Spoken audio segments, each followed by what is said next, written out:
நம்ம கிச்சனில் இன்னைக்கு சப்பாத்திக்கு சைடிஷாக ஒரு சூப்பரான ஒரு முட்டைக்கறி பண்ண போகிறோம்.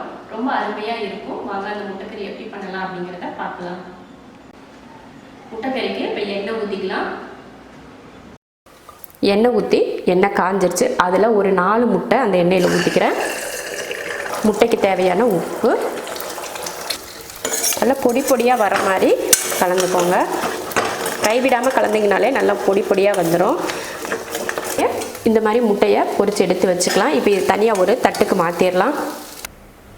முட்டையை வறுத்து எடுத்துகிட்டு ஒரு கடாயில் எண்ணெய் ஊற்றிக்கலாம். எண்ணெய் ஊற்றி எண்ணெய் காஞ்சிருச்சு. கொஞ்சம் சோம்பு, பெரிய வெங்காயம் 2 பெரிய வெங்காயம் சேர்த்துருக்கேன், கொஞ்சம் கருவேப்பிலை. இதை வதக்கிக்கலாம்.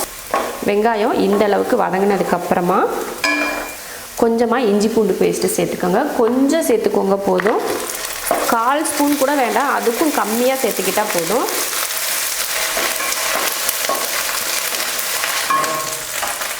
அடுத்து ஒரு குட்டி தக்காளியாக ஒரு தக்காளி, பெரிய தக்காளியாக இருந்துச்சுன்னா பாதி போடுங்க, சின்ன தக்காளினா ஒரு தக்காளி சேர்த்துக்கோங்க. தக்காளி இந்த அளவுக்கு வதங்கினதுக்கப்புறமா இதில் மசால் பொடி சேர்த்துக்கலாம். 1/4 ஸ்பூன் கரம் மசாலா, 3/4 ஸ்பூன் மிளகாத்தூள், 1/2 ஸ்பூன் மல்லித்தூள், கொஞ்சம் மஞ்சத்தூள். இப்போ இதை போட்டு கலந்துடலாம். அந்த மசால் பொடி போட்டு எண்ணெயில் இந்த அளவுக்கு கலந்ததுக்கப்புறமா நம்ம பொரித்து வச்சுருக்கோம் இல்லையா முட்டை, அதை இது கூட சேர்த்துடலாம். சேர்த்துட்டு கலந்துடலாம். கலந்துட்டு கொஞ்சம் தண்ணி சேர்த்துக்கலாம். நம்ம கையில் எடுத்து தெளித்து விடுங்க, அந்த அளவுக்கு தண்ணி. நம்ம கையில் 3 கை அளவுக்கு தண்ணி சேர்த்துருக்கேன். முன்னாடியே நம்ம முட்டையில் உப்பு போட்டு தான் வறுத்துருக்கோம். இருந்தாலும் கொஞ்சம் அந்த மசாலாம் போட்டோம் இல்லையா, அதனால் பத்தாது. அதனால் கொஞ்சம் உப்பு சேர்த்துக்கோங்க. உப்பு பார்த்துட்டு சேர்த்துக்கிட்டால் போதும். பார்த்துட்டு சேர்த்துக்கோங்க. போட்டு அதையும் நல்லா கலந்துடலாம்.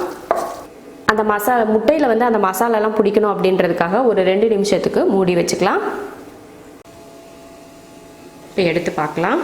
இப்போ நல்லா வெந்துச்சு. ஓரளவுக்கு ரொம்ப தண்ணியாக இருக்கக்கூடாது, அதே போல் ரொம்ப கெட்டியாகவும் இருக்கக்கூடாது. அந்த லைட்டாக அந்த கிரேவி மாதிரி இருக்கணும். இப்போ இதில் மல்லித்தழை தூவிடலாம். அவ்வளோதான், ரெடி ஆயிடுச்சு.